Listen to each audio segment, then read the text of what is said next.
நமசிவாய வாழ்க, நாதன் தாழ் வாழ்க, இமைப்பொழுதும் எண்ணெஞ்சில் நீங்காதான் தாழ் வாழ்க. ஓம் நம சிவாய, ஓம் நம சிவாய, ஓம் நம சிவாய. குரு பிரம்மா, குரு விஷ்ணு, குரு தேவோ மகேஸ்வர, குரு சாட்சாத் பரம்பிரம்மா, தஸ்மை ஸ்ரீ குருவே நமக. அனைவருக்கும் வணக்கம். நான் உங்கள் சங்கீதா ராம்குமார். 2025க்கான புத்தாண்டு பலன்கள் எப்படி இருக்கு அப்படின்னு சொல்லி பார்ப்போம். இந்த 2025 பார்த்தீங்கன்னா ஒரு முழுமையான கலவையான பலன் தான் ஒவ்வொரு ராசிகளுக்கும் கொடுக்க போகுதுங்க. ஏன் அப்படின்னா வருட கோள்களான 4 கிரக பெயர்ச்சிகள் இந்த வருஷம் இந்த 2025 இருக்குங்க. அதனால எல்லா ராசிகளுக்குமே ஒரு கலவையான பலனாக தான் இருக்க போகுது. முக்கியமாக வந்து பார்த்தீங்கன்னா இந்த ஜனவரி மாதம் 1ஆம் தேதி புதன்கிழமை பிறக்குதுங்க. மார்கழி மாதம் 17ஆம் தேதி. இதுல முதல் வருடத்துல முதலாக வரக்கூடிய பயிற்சி அப்படின்னு சொல்லி பார்த்தோம்னா சனி பயிற்சிங்க. இது 29/3/2025 அதாவது மார்ச் மாதம் 29ஆம் தேதி சனி பயிற்சி நடைபெறுதுங்க. இந்த சனி வந்து கும்ப ராசியிலிருந்து மேச ராசிக்கு போறாருங்க. அடுத்து குரு பயிற்சி. இது 14/5/2025 மே மாதம் 14ஆம் தேதி உங்களுக்கு புதன்கிழமை குரு பயிற்சி ஆகிறாருங்க. குருவானவர் ரிஷப ராசியிலிருந்து மிதுன ராசிக்கு போறாருங்க. அடுத்து ராகு கேது பயிற்சி 18/5/2025 அன்னைக்கு ராகு கேது பயிற்சி. ராகுவானவர் மீனத்திலிருந்து கும்பத்துக்கு ரிவர்ஸ்ல வர்றாருங்க. அதே மாதிரி கேது பகவான் வந்து கன்னி ராசியிலேருந்து சிம்ம ராசிக்கு போறாருங்க. இதுதான் இந்த வருடத்துல மிக முக்கியமான கிரக பயிற்சிகளுக்கான காலங்க. இப்ப இந்த வருடம் ஒவ்வொரு ராசிக்கும் எப்படி இருக்கு அப்படின்னு சொல்லி நம்ம வரிசையா பார்ப்போம். மேசராசிக்காரங்களுக்கு இந்த 2025வது வருட புது வருட பலன்கள் எப்படி இருக்குன்னு சொல்லி பார்ப்போங்க. மேசராசிக்காரங்களுக்கான ராசி அதிபதி செவ்வாய் பகவானுங்க. மேசராசிக்காரங்க எப்படி இருப்பாங்கன்னா இயற்கையிலேயே தன்னம்பிக்கையும் தைரியமும் இவங்ககிட்ட அதிகமாக இருக்குங்க. ரொம்ப சுதந்திரத்தை எதிர்பார்ப்பாங்க. இவங்களை வந்து யாராலுமே கட்டுப்படுத்தணும் அப்படின்னு நினைச்சாங்க அப்படின்னா கட்டுப்படுத்தவே முடியாதுங்க. அவ்வளோ வந்து சுதந்திரமாக செயல்படணும்னு நினைப்பாங்க. ஒரு உத்வேகம் அவங்க கிட்ட இருக்கும். எந்த ஒரு வேலைனாலும் ஃபர்ஸ்ட் ஈகராக செஞ்சு முடிச்சிடணும் அப்படின்னு நினைக்கக்கூடியவங்க இந்த செவ்வாயோட வேகம் கொண்ட இந்த மேசராசிக்காரங்க. இவ்வளவு சிறப்பான இந்த மேசராசிக்காரங்களுக்கு இந்த வருடத்துல பார்த்தீங்கன்னா குரு வந்து உங்களுக்கு தனஸ்தானத்துல வருடத்தோட மத்தியம வருடம் வரைக்கும் இருக்காங்கங்க. அதாவது மே மாசம் வரைக்கும் தனஸ்தானத்துல இருக்காரு. அடுத்து 3ஆம் இடமான தைரிய வீதி ஸ்தானத்துக்கு போறாங்க.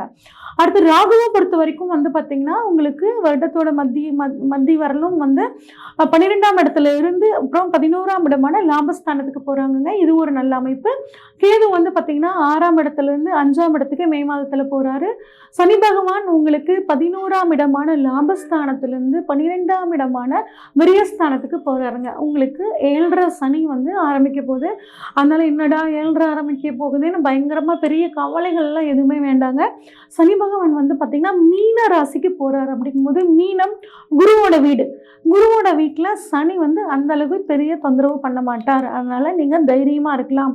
அது மட்டும் இல்லாமல் வருடம் மத்திய வரைக்கும் குருவும் உங்களுக்கு சாதகமா இருக்காரு. அதனால பெரிய தொந்தரவு எதுவும் கிடையாதுங்க. இந்த வருடம் முற்பகுதி உங்களுக்கான அட்டகாசமான காலம், பயன்படுத்திக்கோங்க. சூப்பரா இருக்கும். பிற்பகுதியும் ராகு பகவானோட அருள் உங்களுக்கு பரிபூர்ணமா உங்களை வழிநடத்தும். பொதுவாக வந்து எப்படி இருக்கும் அப்படின்னா மேசராசிக்காரங்க திருமணத்துக்காக காத்துட்டு இருக்கிறவங்களுக்கு இந்த வருடம் ஒரு திருமணம் நடக்கிறதுக்கான ஒரு அற்புதமான காலகட்டமா இருக்குங்க. ரொம்ப நாளா வெளிநாடு போகணும் அப்படின்னு காத்துட்டு இருக்கிறவங்களுக்கு வெளிநாடு போகக்கூடிய ஒரு நல்ல வாய்ப்பு இருக்கு. அதே மாதிரி கடன் பிரச்சனை தீரவே மாட்டேங்குதுங்க. அங்கங்க கடன் வாங்கி பதிலே சொல்ல முடியலன்னு நினைச்சிட்டு இருக்கிறவங்களுக்கு இந்த வருடம் ஒரு பெரிய ஒரு லோன் கிடைச்சி ஒரு கம்மியான வட்டிக்கு கிடைச்சி அந்த கடனை அடைச்சிருவீங்க. அதுக்கான ஒரு சூழல் நல்லா இருக்கு. நிறைய சுப விரைய செலவுகள் வரும். அதாவது விரைய செலவு நிறைய வரும். சனி 12 இருக்கிறதுனால அதை வந்து நீங்க சுப விரயமா மாத்திக்கிறது ரொம்பவே நல்லதுங்க. அடுத்து வந்து பார்த்தீங்கன்னா ஒரு சிலருக்கு பேர் புகழ் பட்டம் பதவி நிறைய பேருக்கு 7.5 சனியில கிடைச்சிருக்கு. இந்த வாய்ப்புகளை பயன்படுத்திக்கோங்க. அதே மாதிரி உங்களோட எதிரிகள் உங்களை வந்து பார்த்து பயந்து ஒதுங்கி போகிற அளவுக்கான ஒரு சூழல் உங்களுக்கு இருக்குங்க. குழந்தை பாக்கியம் இல்லாதவர்களுக்கு ஒரு குழந்தை பாக்கியம் கிடைக்கிறதுக்கான காலமாகவும் இந்த ஒரு காலம் இருக்கும். ஆனால் ஒரே ஒரு விஷயம் உங்களுக்கு குறிப்பாக நான் என்ன சொல்லணும் அப்படின்னா எப்போ பார்த்தாலும் எதையாவது ஒன்று யோசிச்சுக்கிட்டே இருக்காதீங்க. நீங்கள் எப்பயுமே அப்படி இருக்க மாட்டீங்க. ஆனால் இந்த வருடம் கிரக சூழ்நிலைகள் உங்களுக்கு அப்படி இருக்கு. எதாக இருந்தாலும் தெளிவாக தீர்க்கமாக யோசிச்சு முடிவெடுத்துறது உங்களுக்கு ரொம்பவே நல்லது. அதே மாதிரி பிஸ்னஸை பொறுத்த வரைக்கும் உங்களுக்கு ரொம்பவே சூப்பராக இருக்குங்க. கொஞ்சம் கோவத்தையும் டென்ஷனையும் குறைச்சிக்கிறது நல்லது. டெஃபினட்டாக இந்த 7.5 சனி காலத்தில் எக்ஸசைஸ் பண்ணுறது ரொம்ப முக்கியங்க.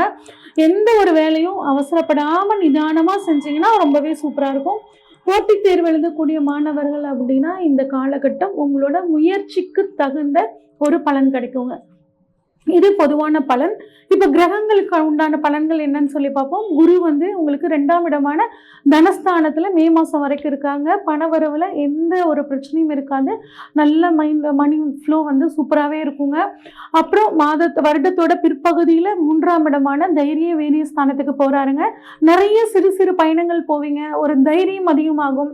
அந்த தைரியம் வந்து பார்த்தீங்கன்னா ஒரு நல்ல தைரியமா இருக்கணுங்க. ஒரு குருட்டு நம்பிக்கை, குருட்டு தைரியம்னு சொல்லுவாங்கல்ல, அந்த மாதிரி வந்து இருக்க வேண்டாங்க. ஒரு தடவைக்கு 2 தடவை எந்த ஒரு விஷயத்தினாலும் அலசி ஆராய்ச்சி முடிவெடுக்கும் போது அது உங்களுக்கு ரொம்ப சக்சஸா இருக்குங்க.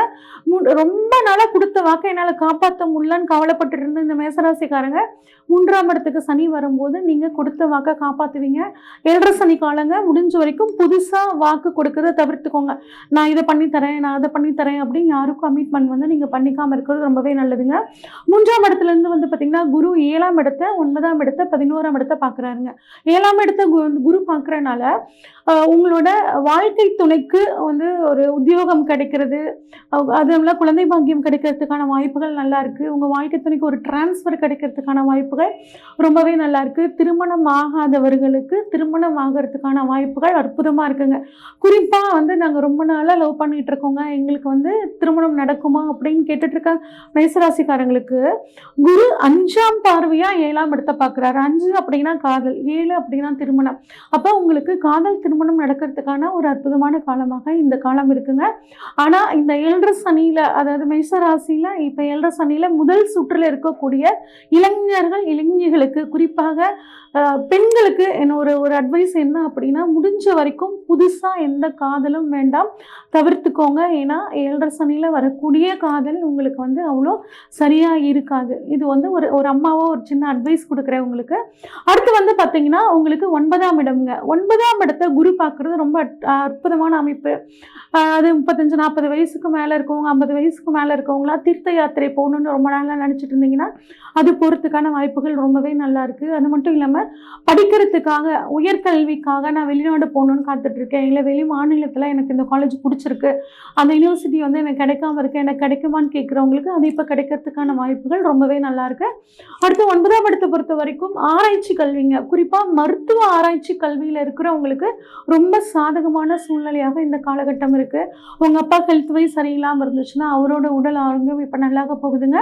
அடுத்து 11ஆம் பார்வையா குரு வந்து உங்களுக்கு 9ஆம் பார்வையா 11ஆம் இடத்தை பார்க்குறாருங்க. அப்போ பண வரவு நல்லா இருக்கும், லாபஸ்தானம் நல்லா இருக்கும். உங்களோட மூத்த சகோதரர்களுக்கும் உங்களுக்கு ஏதாவது பிரச்சனை இருந்துச்சுன்னா அந்த பிரச்சனையை தீர்றதுக்கான வாய்ப்புகள் ரொம்பவே நல்லா இருக்குங்க. ரொம்ப நாளாக ஒரு விஷயத்துக்காக நான் ஆசைப்பட்டுட்டு இருக்கேன் அப்படின்னு நினச்சிட்டு இருக்கிறவங்களுக்கு இந்த சமயத்தில் 11ஆம் இடத்துல குருவோட பார்வைப்படுதுங்க. 11ஆம் இடம் ஆசைகள், அபிலாஷைகளை குறிக்கக்கூடிய இடம். அப்போ உங்களோட நீண்ட நாள் ஆசை இந்த குருவோட பார்வையால் உங்களுக்கு நிறைவேற போகுது. அடுத்து சனி எப்படி இருக்காருன்னு பார்த்தா, சனி 12ஆம் இடத்துல இருக்காருங்க. 2, 6, 9 இடங்களை பார்க்குறாரு. அதாவது உங்களை பொறுத்த வரைக்கும் 2ஆம் இடமான குடும்பஸ்தானத்தை பார்க்குறனால கொஞ்சம் குடும்பத்தில் எதாக இருந்தாலும் டிஸ்கஸ் பண்ணி பண்ணுங்க, விட்டு கொடுத்து போங்க. நம்ம ஏற்கனவே சொன்ன மாதிரி வாக்கு கொடுக்கறத தவிர்த்துக்கிறது நல்லதுங்க. குடும்பத்தில் அவங்களோட தேவைகளை நிறைவேற்றுறதுக்காக செலவு பண்ணுவீங்க. ஏன்னா சனி 12ஆம் இடத்துலேருந்து 2ஆம் இடத்தை பார்க்குறனால. அடுத்து 6ஆம் இடத்தை வந்து சனி பார்க்குறனால உத்தியோகத்தில் நிறைய அலைச்சல்கள் இருக்குங்க. ஆனால் அதில் வந்து என்னென்னா ஒரு ப்ளஸ் தான் உங்களுக்கு இருக்கும். நீங்கள் எந்த அளவுக்கு உழைப்ப உத்தியோகத்தில் போடுறீங்களோ அந்த அளவுக்கு உங்களுக்கு ஒரு நன்மை அப்படிங்கிறது இந்த வருடம் நிச்சயமாக உங்களுக்கு கிடைக்குங்க. ப்ரொமோஷன் நினச்சி கேட்டுட்டு இருக்கவங்களுக்கு கட்டாயம் ப்ரொமோஷன் கிடைக்கும். ஏன்னா சனி 9ஆம் இடத்தை பார்க்குறாரு. அப்போ ஒரு ப்ரொமோஷன் கிடைக்கும். ஆனால் அந்த ப்ரொமோஷன் வந்து டிரான்ஸ்ஃபரோடு சேர்ந்து கிடைக்கிற மாதிரி இருக்கும். ஒரு அலைச்சல் இருக்கும். ஆனால் அந்த அலைச்சல்னாலையும் உங்களுக்கு ஒரு ஆதாயம் உத்தியோகத்தில் இருக்குங்க. குருவும் சனியும் சேர்ந்து உங்களுக்கு வந்துட்டு 9ஆம் இடத்தை வந்து பார்க்குறதுனால வெளிநாடு போய் அங்கேயே செட்டில் ஆகணும்னு நினைக்கிறவங்களுக்கும் அங்கேயே போய் செட்டில் ஆகிறதுக்கான ஒரு அற்புதமான காலகட்டமாக இருக்குங்க. இந்த வருடத்தை இன்னும் வந்து நீங்கள் நல்ல வருடமாக மாற்றிக்கணும் அப்படின்னா ராகுவோட அருள் உங்களுக்கு பரிபூர்ணமாக வேணுங்க. ராகு சூப்பராக உங்களுக்கு உங்களுக்கு லாபஸ்தானத்தில் இருக்கிறது அட்டகாசமான அமைப்பு. கட்டாயம் வெளிநாட்டு கனவு தீருங்க. அதாவது கலைத்துறையில் இருக்கிறவங்க வெளிநாட்டில் போய் நிறையா ப்ரோக்ராம் பண்ணணும்னு நினச்சிட்டு இருக்காங்க அப்படின்னா, அவங்களுக்கும் வந்து பார்த்திங்கன்னா உங்களுக்கு இந்த சமயத்தில் வெளிநாடு போகக்கூடிய யோகம், வெளிநாட்டு அவார்ட்ஸ் எல்லாம் கலைத்துறையில் இருக்கிறவங்களுக்கு நிறைய கிடைக்கிறதுக்கான வாய்ப்புகள் நல்லா இருக்கு. அடுத்து கேது வந்து பார்த்தீங்கன்னா உங்களுக்கு 5ஆம் இடத்துல இருக்காருங்க. அதனால நீங்க நிறைய ஆன்மீக பயணங்கள் போறது, உங்க குழந்தைங்க கிட்ட நிறைய எதிர்பார்ப்புகள் வச்சுக்காதீங்க. உங்களோட ஆசைகளை அவங்க மேல திணிக்காம இருக்கிறது ரொம்பவே நல்லதுங்க. ஆக மொத்தம் இந்த வருடம் வந்து நீங்க கரெக்டா காலையில எந்திரிச்சு எக்ஸசைஸ் பண்ணி நல்ல ஒரு உழைப்பை கொடுத்தீங்க அப்படின்னா அட்டகாசமான வருடமா உங்களுக்கு இருக்க போகுதுங்க. உங்களுக்கான ஒரு எளிய பரிகாரம் அப்படின்னா, முடிஞ்சா ஒரு தடவை திருச்செந்தூர் முருகனை போய் வழிபட்டு வர்றது ரொம்பவே சிறப்பு. அதே மாதிரி கால் ஊனமுற்றவர்களுக்கு உங்களால், அதாவது மாற்றுத்திறனாளிகளுக்கு உங்களால் முடிஞ்ச உதவி பண்ணுங்க. அவங்களுக்கு வந்து வாக்கிங் ஸ்டிக் வாங்கி தரது, இந்த மாதிரி பண்ணுறதெல்லாம் உங்களுக்கு ஒரு மிகச்சிறந்த யோக வருடமாக இந்த வருடத்தை உங்களுக்கு மாற்றி கொடுக்கும். இது வரைக்கும் நம்ம பார்த்தது எல்லாமே பொதுவான பலன்கள் தாங்க.